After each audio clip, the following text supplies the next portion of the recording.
Picture this. I'm in my office. It's afternoon. I had a long morning. I got my feet kicked up on my desk, and I'm just thinking like how I'm gonna conquer the world. And my phone starts ringing. What'd I do? Pick it up, right? Hey, this is Jack. You sent me a letter. You said you want to purchase my property. I will sell you my property if you could buy it cash. Like out of the woodworks. I forgot I even had sent this man a letter. I said, yeah, for sure, yeah. When can I meet you down at the property? He said, meet me down there tomorrow at this time. Met him down at the property at exactly the time. 24 hours later, right, I'm sitting in this man Jack's truck, right here in the back of the alley. I'm literally in this man's truck, just talked to him, just met him 24 hours ago, just talked to him. And he's telling me why he wants to sell it, what his plans are. He's an 80-year-old man, has a 52-year-old autistic son that is going through some health issues. He wanted to sell it because he wanted to finance the procedures that his son needed. That was his motivation. And that's really my lesson number one. Remember, we're doing business with people, whether you're a broker, whether you're an investor, someone on the other side has a motivation. Uncover that motivation up front. I'm sitting in this car, I'm in this truck, and he's telling me like his whole life story. And I'm being a human being, listening to him, actually engaged and want to know more about what his life, his story is, and what his motivations are. And that ultimately, obviously established some type of trust that allowed me to create an opportunity for myself. Okay, so that's lesson number one, guys. I really want you guys to take that home. If you take nothing home, you're a human being, and we're interacting with other human beings in this industry. So just want to know, be curious about the other person, and have good intentions. And understand their why, what motivates them, okay? He walks me through the property. There's a tenant in here. They screen printed. Literally, I couldn't even walk through. He had machines everywhere, ducting. This place, we'll get more into exactly what it looked like prior to, but this guy was to the brim. Like, there was no space to operate for this man anymore. He tells me the lease terms. The property was on a lease month to month. When I heard that, boom, I heard opportunity. Why? Because I know that it was leased for $1,700 a month. Well below market rate, and I knew that because he was on a month-to-month term, I could either raise his rent or get him out at any time, okay? And I'll elaborate more as to how that transpired afterwards. We go back into his car, and I tell him, hey Jack, well, property needs work. I understand, why you want to sell. I can offer you $300,000. And he looks at me, he stays quiet, and he tells me, Richard, that's lower than what I need. I'll sell it to you for $350,000. What do you think I did? I shook his hand. I said, I'll take it. Why? Because I knew my numbers. That's another important thing to be aware of. I knew that this property fixed up would go for about $325 a square foot. This is a 2,250 square foot property.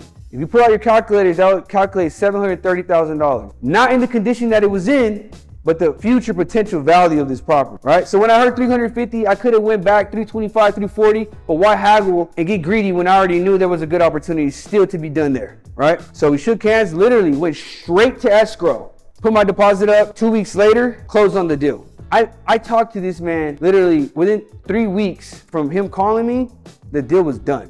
That's another lesson. You got to be ready. When opportunity comes up, you have to be ready. You have to be ready. I'm going to emphasize one thing. This man had a why. He had a son that was sick. He needed to sell. He wanted to sell. Obviously, he had some type of relationship with me. He saw something in me, and he gave me the opportunity. He knew he was selling it for lower than what he could get. But that's opportunities that are created when you're just a good human being.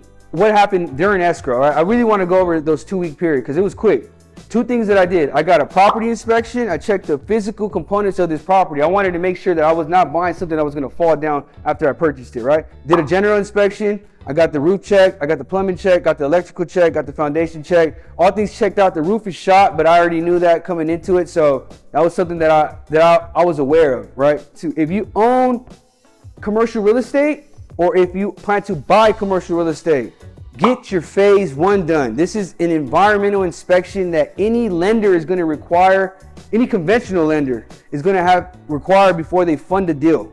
And this was important to me because I didn't want to purchase something with contamination, thinking that I could get 730, but realistically, I'm gonna have to hit a 30% price reduction because it's contaminated. So I did that environmental phase 1, and sure enough, everything checked out, closed the deal. After that inspection came back, it's literally an insurance policy for your property. You can consider it like another insurance policy. When I took over the property, like I said, I talked to the tenant. he actually came to me and said, hey, Rich, look, I don't know what you plan to do with this property, but as you can see here, I need a bigger space. So me being a broker as well, what do you think I did? I'll help you find something. So actually Angel and I were able to help him buy another building where he's now able to, go on his happy way with his business and continue to grow as he was doing here at the site. So that's when I took possession, and he got out here fairly quick. And afterwards, he gave me the keys. I met him here. Guys, when I tell you, this was like the Texas Chainsaw Massacre scene in this place. It did not look like how it looks right now. This, there was ducting all through the property, unnecessary air conditioning ducting. There was gas pipes, extending from the walls. There was a drop ceiling here, one of those old ceilings that you would see back when you were in school. You could just pop your hand through. Like, this place was a mess. Paint all over the wall. It literally looked like a massacre in here. It was bad. I keep going on and on and on of how bad it was. So what do you think I did? I rolled up my sleeves and I started painting on the walls. I did not do that. I did not do that. I actually reached out to Juan, one of my past clients, and he referred me to a nice gentleman that was able to come in here, bid the work, and I saw eye to eye with him, and he started working on the site here. It's still undergoing some stuff, but I feel comfortable marketing this property now and showing it to potential users for the site at this point. Okay, so that's really the middle section. If you take anything away from that, when you're about to buy a commercial property, get your phase one. Get your insurance and understand what you're buying, right? Understand the zoning. I did all that prior to closing.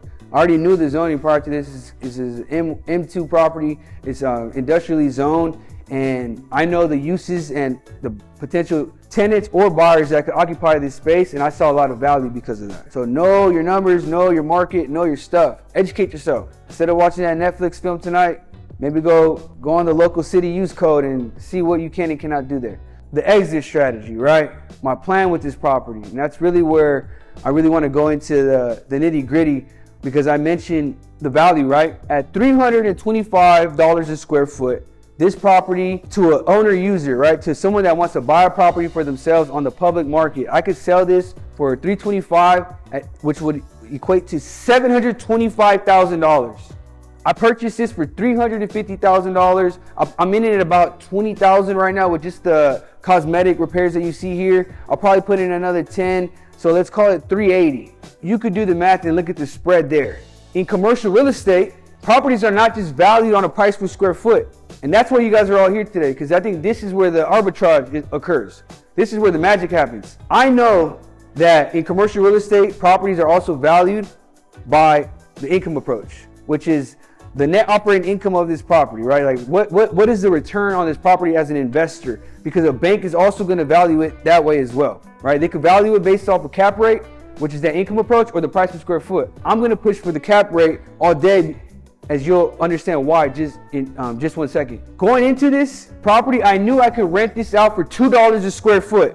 Fixed up, I knew because of where it's at, proximity to the freeway, what I was going to do to it, and the demand. $2 a square foot. This is 2,250 square foot property.